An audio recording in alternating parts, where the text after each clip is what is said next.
Queridos amigos, queridas amigas, que o nosso Senhor Jesus Cristo, que é o caminho, a verdade e a vida, Jesus, o médico das almas e dos enfermos, nos abençoe, nos proteja e nos ampare.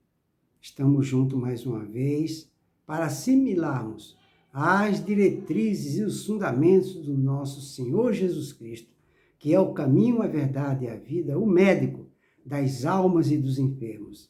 Abrindo aqui o livro ao acaso, para sabermos qual é o ensinamento que a espiritualidade vai nos mandar no dia de hoje, domingo.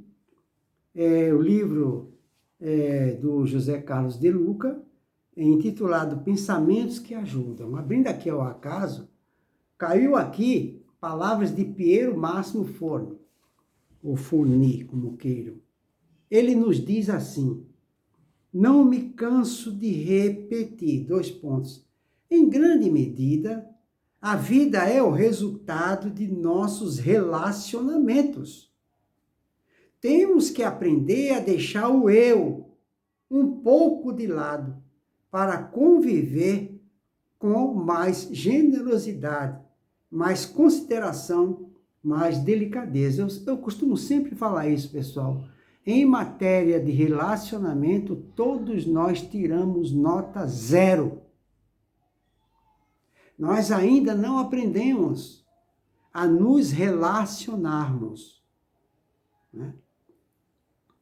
Ora, se nós não tiramos nota 0 em relacionamento, imagina a convivência, que a gente tem que dormir, às vezes, com uma pessoa e acordar ao lado daquela pessoa que a gente, muitas vezes, não tolera. Muitas vezes, a gente é impaciente. Muito bem.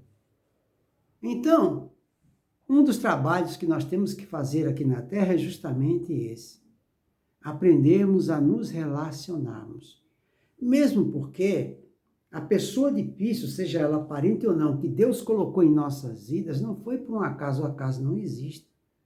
Ele colocou esses obstáculos justamente para que nós aprendamos a lidar com essas situações, adquirirmos a alteridade, que é lidar com o diferente e a diferença. Ele colocou aqui: se quisermos saber se a nossa vida vai bem, um dos indicadores mais precisos é analisar como estão os nossos relacionamentos. Olha que coisa fantástica que ele fala aqui. Olha só. Então ele fala: se quisermos saber se a nossa vida vai bem, um dos indicadores mais precisos é analisar como estão os nossos relacionamentos. Esse é um dos parâmetros que nós temos para identificar em que situação está a nossa vida emocional, psicológica e espiritual. Um dos parâmetros é esse. Como é que estão os nossos relacionamentos? Todas as pessoas falam bem de mim? Falam bem de mim? Aí que tá. Tem alguém, né? Se eu adoecer, bom, vamos, de repente, eu não vou falar, porque de repente, mais para frente ele fala, né? Então, vamos ver. Aí o José Carlos de Luca continua nos dizendo: viver é relacionar-se a todo instante. Olha, viver é relacionar-se a todo instante. De modo que se nossas relações caminham bem, temos um forte indicativo de que nossa vida vai bem. Porque somos pessoas socialmente boas e agradáveis e de fácil convivência. Isso pode não garantir a felicidade, mas é uma boa parte dela, se não a maior. Olha a importância que ele dá aqui para os relacionamentos. Ele continua: falo aqui de relacionamento de uma forma geral, incluindo as uniões afetivas, familiares, amizades e outras em que a vida faz com que se estabeleça algum tipo de laço conosco. Muito bem. Isso pode ser nossos clientes, fornecedores, isso pode ser relacionamento, pode ser aqueles que nós temos com nossos subalternos, com nossos superiores. Isso é relacionamento, né? Aí ele fala, vale a pena nos perguntarmos se nossas relações são saudáveis. Nossas relações são saudáveis? Eu tenho que perguntar isso para mim mesmo. Nossas relações são duradouras? Ou será que nossas relações são aquelas que duram pouco tempo? A gente chega para trabalhar numa empresa, se dá bem com todo mundo, não passa um mês. Já tem pessoas que a gente não gosta. A gente não foi com a cara dela. A gente acha que aquela pessoa vai nos causar problema. Ela pode ser uma invejosa. Aquela pessoa pode querer puxar o meu tapete. A gente fica com essa cisma. E muitas vezes a gente cai do cavalo. Porque a gente, quando tem um contato mais íntimo, ou quando a gente precisa daquela pessoa, ou ela de nós, aí a gente vê que tudo aquilo que a gente pensava sobre ela foi um equívoco de nossa parte. Tem muitas ocasiões que a pessoa chega até a falar assim, olha, fulano, quando eu conheci você, eu não fui com sua cara, mas eu me enganei. Você é uma pessoa extraordinária. Tá vendo? Então ele fala, eu vou repetir aqui o que ele fala, vale a pena nos perguntarmos se nossas relações são saudáveis. São saudáveis? Se nossas relações são duradouras? Ou então se nossas relações são prazerosas. Será que são prazerosas? Ou se costumam ser tempestuosas, cheias de conflitos, que nos esgotam, e geralmente por isso de curta duração. Tá vendo? Existe também esses tipos de relação. Aí ele continua. Claro que eu não estou aqui falando de relacionamentos perfeitos, porque não somos anjos, mas se eles forem predominantemente espinhosos, precisamos avaliar o que está acontecendo e qual o nosso grau de participação nisso. Pois é. Há momentos em nossas vidas, pessoal, que a pessoa vai em um determinado local, saiu um problema. A gente vai no outro, saiu outro problema. A gente vai lá em casa, sai outro problema.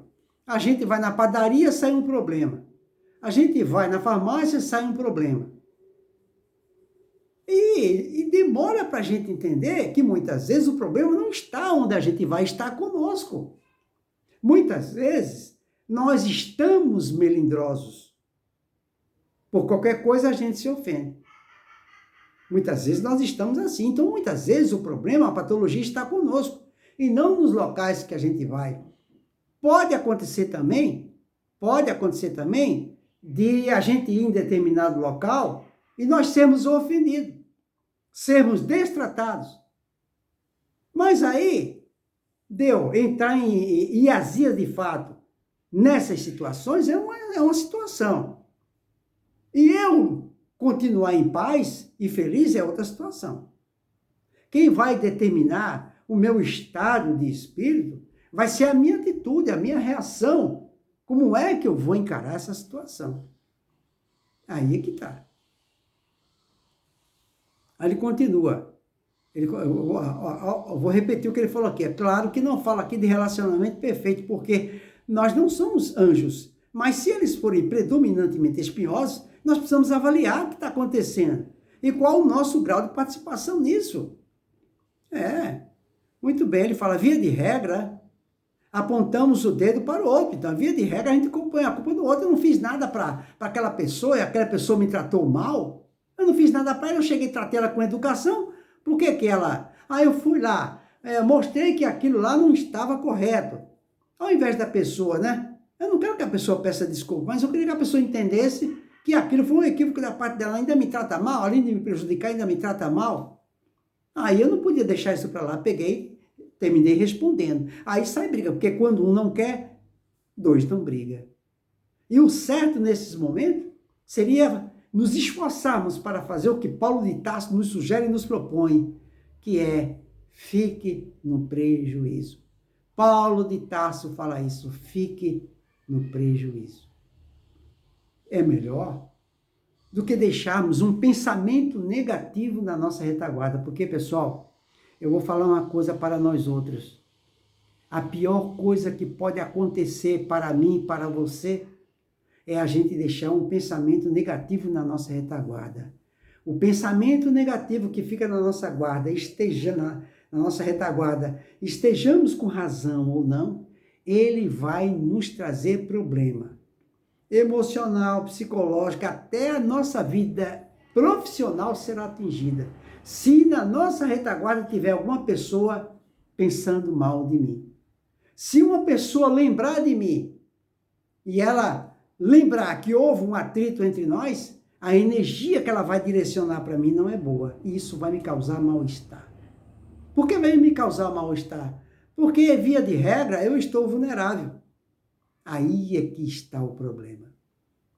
Por isso que Paulo de Tarso, prevendo isso, ele falou, fique no prejuízo. Porque se a gente ficar no prejuízo, engolir o sapo, ficar calado, ficar no prejuízo, muitas vezes até financeiro, o outro vai se sentir feliz. O outro vai se sentir feliz por achar que montou em cima da gente.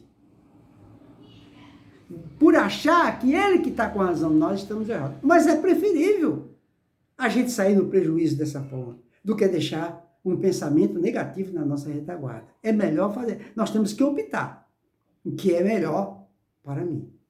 Porque se eu reclamar pelo fato de eu estar com razão, né, eu estou com razão. Eu não vou deixar a pessoa montar em cima de mim. Nós podemos optar por fazermos isso, por decidir por isso. Só que a parte espiritual vai ficar comprometida. Porque ele vai transmitir pensamentos negativos para mim. E isso não é bom. Para aquele que é cristão, não é bom. Para aquele que se esforça para seguir Jesus, não é bom. Para aquele que se esforça para perdoar, não é bom. Para aquele que se esforça, que deve aprender a perdoar, não é bom.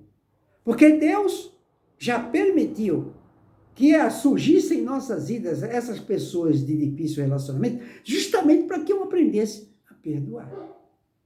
E muitas vezes, o meu perdão, ele será realizado se eu ficar no prejuízo. Isso aí é uma forma de perdoar, ficar no prejuízo.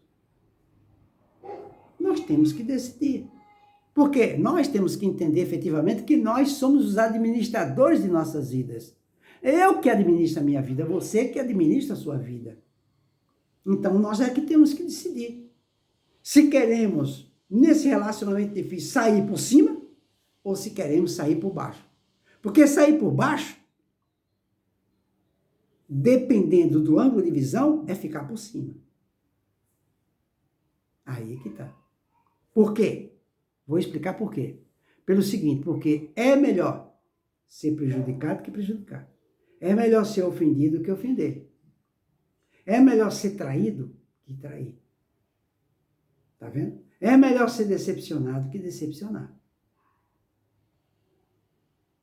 Então, nós temos que... Então, como nós somos os administradores de nossas vidas, nós temos que sair da teoria para a prática. Isso é uma teoria, mas nós temos que utilizar essa teoria na prática. E Deus é tão maravilhoso que Ele coloca em nossas vidas essas situações para que a gente coloque em prática e nós nos sintamos felizes pelo fato de ter vencido a nós mesmos.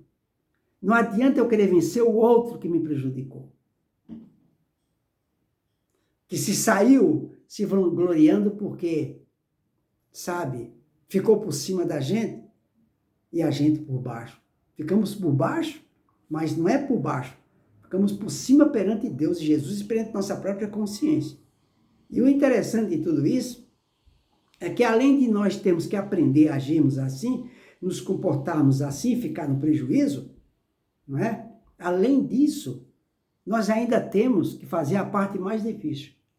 Ainda temos que orar e desejar a felicidade daqueles que nos prejudicaram. Está preparado para isso? Temos que aprender. Temos que nos conscientizarmos efetivamente que Deus nos colocou nessa terra especificamente para trabalharmos o meu eu, para nos prepararmos para essas situações.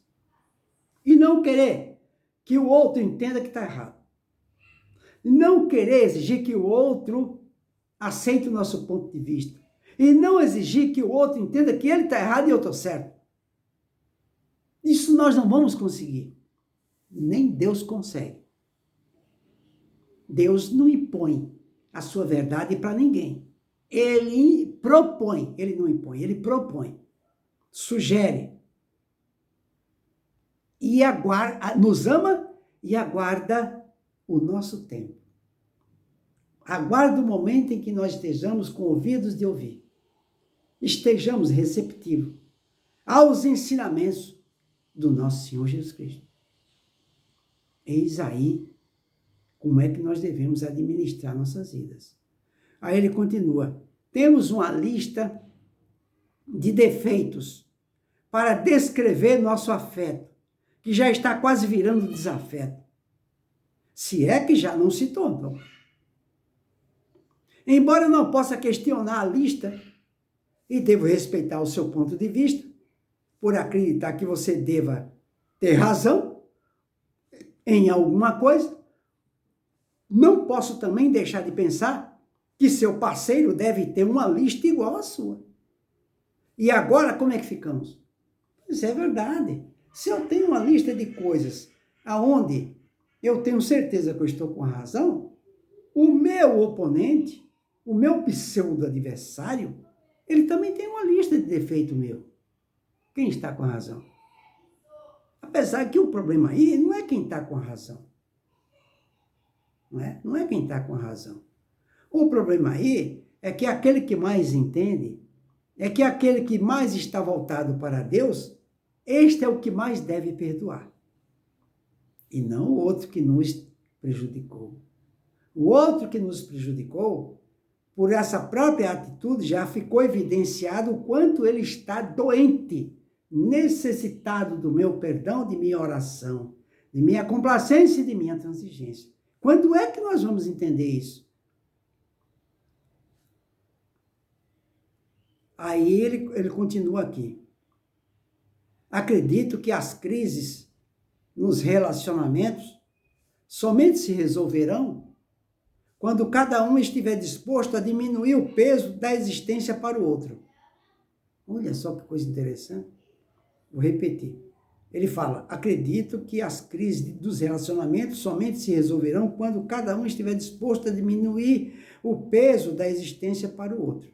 Então, nós temos que diminuir o peso para o outro, ajudando o outro, porque é dano que se recebe. Aí ele continua, cada um, menos egoísta. Isso é diminuir o peso para o outro. Então, cada um tem que ser menos egoísta. O que é ser menos egoísta? É não desejar, sabe, para mim, aquilo que poderia prejudicar o outro. Vou dar um exemplo. Digamos que exista um atrito num relacionamento. E nesse atrito, eu tenho certeza que eu estou com a razão. E tenho certeza que o outro está errado. Mas aí, mesmo eu estando com a razão, se eu souber que se eu fazer valer os meus direitos, o outro vai ficar prejudicado, então é melhor eu ficar no prejuízo do que o outro. Então eu não posso ser um peso para o outro. É difícil essa situação. Mas para evitar do outro ficar pensando mal de mim, mandando energia negativa para mim, é melhor eu ficar no prejuízo. Seguir o que Paulo de Tarso falou. Temos coragem para fazer isso? O verdadeiro cristão tem que se esforçar para fazer isso. Aí é que está. Porque eu volto a dizer, pessoal, não é fácil uma pessoa, mesmo que ela esteja nos Estados Unidos, se ela de lá lembrar de mim com ressentimento, você pode ter certeza que essas energias vão me atingir. Ela vai me visitar. Ela vai me visitar. Mas digamos que eu já tenha desencarnado, esteja lá no plano espiritual, no céu. Essas energias vão em busca de mim. Vai me visitar. Compensa eu fazer valer meus direitos só porque eu estou com a razão? É um caso para se pensar. Pense nisso. Pense nisso. Isso é muito importante. Isso é muito importante. Por que é importante? Porque é a minha felicidade que está em jogo. A minha felicidade espiritual. Né? Aí ele continua no ensinamento aqui. Vou repetir essa parte. Acredito que as crises dos relacionamentos somente se resolverão quando cada um estiver disposto a diminuir o peso da existência para o outro. Cada um menos egoísta. Cada um aprendendo a deixar o eu um pouco de lado para ser mais generoso. Será que estamos muito chatos? Será que nós não estamos muito chatos? Será que nós não estamos muito cobradores? Será que nós não estamos muito perfeccionistas? Será que nós não estamos sendo muito inflexíveis? Será que nós não estamos um pouco mal-humorados, não? Será que nós não estamos um pouco grosseiros, não? Diante dessas perguntas, que reconheço serem incômodas, logo nos apressamos em dizer que o outro é assim. E com isso fugimos da reflexão, que nos cabe como se a algum nível menor ou maior não tivéssemos parcela alguma de responsabilidade pela crise que enfrentamos. Então a gente está condicionado a sempre colocar a culpa no outro, a sempre achar que o outro que é o grosseiro, que é perfeccionista, que é cobrador, que é impaciente, que é isso, que é aquilo. Sempre a gente coloca a culpa no outro. Sempre a culpa recai. Nunca a gente faz uma reflexão, uma investigação para nos observar a fim de detectarmos uma imperfeição em nós. Será que a gente não consegue achar? Será que nós não somos impacientes, não? Perfeccionistas, como ele fala aqui? Olha que somos, hein? Olha, tem pessoas que falam assim, olha, eu não mexo com ninguém. Eu não mexo com ninguém. Eu vivo a minha vida, não mexo com ninguém. Mas se mexer comigo, eu não prejudico ninguém, mas se mexer comigo, uma pessoa dessa não é temperamental? Uma pessoa dessa não é pavio curto? Uma pessoa dessa não é perfeccionista? É. E uma pessoa assim vai encontrar obstáculo. Vai encontrar, como se costuma dizer, popularmente, desculpa a expressão, casca de ferida. Vai encontrar pessoas assim. E isso aí, e esses encontros não serão casuais. Deus que colocou essas pessoas na sua vida, porque Ele sabe que você precisa se libertar desse perfeccionismo. Nós precisamos nos libertar. Por isso que Ele coloca essas pessoas assim. E que a gente foge, a gente se separa dessas pessoas. E a gente procura as pessoas com as quais a gente convive bem. E quem são essas pessoas das quais a gente convive bem? Aquelas que não nos incomodam, que faz tudo o que a gente quer. Aí é muito fácil, até eu crio asa de anjo ao meu lado. E não é assim que se evolui. Nós só evoluímos quando lidamos com os obstáculos. E o obstáculo são aquelas pessoas de difícil relacionamento que Deus colocou em minha vida, para que eu possa melhorar. Então essas pessoas não são ruins na minha vida. Elas estão me beneficiando inconscientemente. Eu não posso fugir delas. Não sei se nós estamos entendendo o que o José Carlos de Lucas está querendo nos passar. Aí ele continua nos dizendo, será que não estamos sendo muito chatos, cobradores, perfeccionistas, inflexíveis, mal-humorados e grosseiros? Diante dessas perguntas que reconheço serem incômodas, logo nos apressamos em dizer que o outro é assim.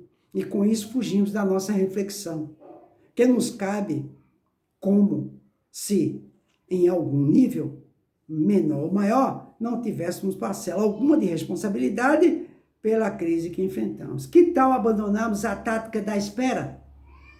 Aguardarmos que o outro mude para mudarmos costuma levar qualquer relação à estagnação. Vou repetir que eu gostei disso aqui, ó.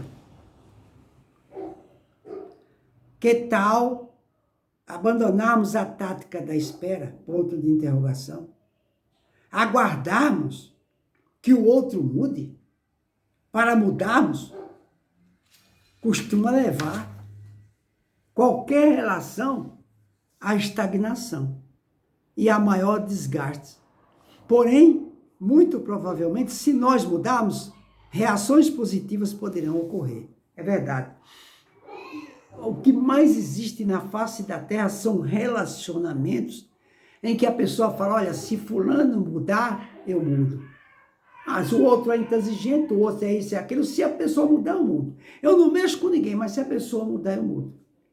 O que vai acontecer? Vai estagnar. Porque o outro não vai mudar. Porque nem Deus consegue mudar o outro. O outro está assim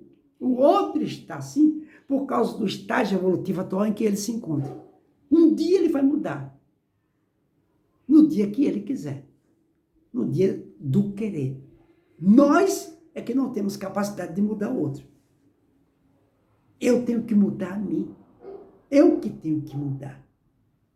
E passar a entender que o outro que me incomoda, ele está agindo assim porque ele está doente, enfermo. E eu, por achar que estou com a razão, é que tenho que ceder. Porque quando um não quer, dois não brigam. Diante de tudo isso, ele vai passar uma receita.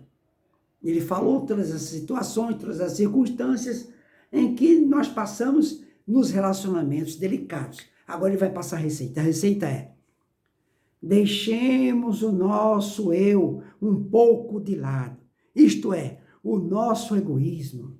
E com ele o desejo de querer que a vida gire em torno de nós. Vamos ter consideração pelo outro. Vale dizer, tentemos pensar no que ele gosta, no que ele precisa, no que faz bem para ele, segundo a ótica dele, e não segundo a nossa ótica. De preferência, amar a pessoa como ela gostaria de ser amada. Ela não é invisível. Sejamos, então, mais generosos. Procuremos dar e não apenas receber. A mesquinhez tira o encantamento do amor. O egoísmo nos leva à solidão. A frieza nos transforma em estátuas mortas. Mas o amor, ele nos faz as pessoas mais incríveis do mundo. Ou seja, só ama quem é capaz de sair de si ao encontro do outro. Só ama quem é capaz de sair de si ao encontro do outro. Olha, pessoal, para resumir numa frase, para um relacionamento dar certo, só existe uma saída. Principalmente o relacionamento conjugal, só existe uma saída para um relacionamento dar certo. Ainda ontem eu estive conversando isso com uma senhora. Sabe como? Quando um ceder. A palavra-chave para o relacionamento dar certo chama-se ceder. Quem vai ceder? Você vai ceder? Se você ceder, isso prova que você vai agradar a Jesus e a sua própria consciência. Sua felicidade começou a partir deste instante em que você resolveu ceder. Fazer o que Paulo de Tarso falou, fique no prejuízo.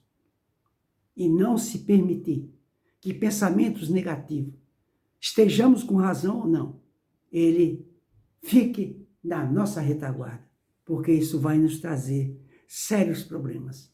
Muitas vezes, a gente não consegue ir bem nos estudos, na vida emocional, psicológica, sentimental e profissional. Muitas vezes é por causa disso. Muitas vezes por causa de um pensamento negativo que veio desde a nossa infância, da nossa juventude na escola. Em casos inacabados, não resolvidos. Mas isso tem solução.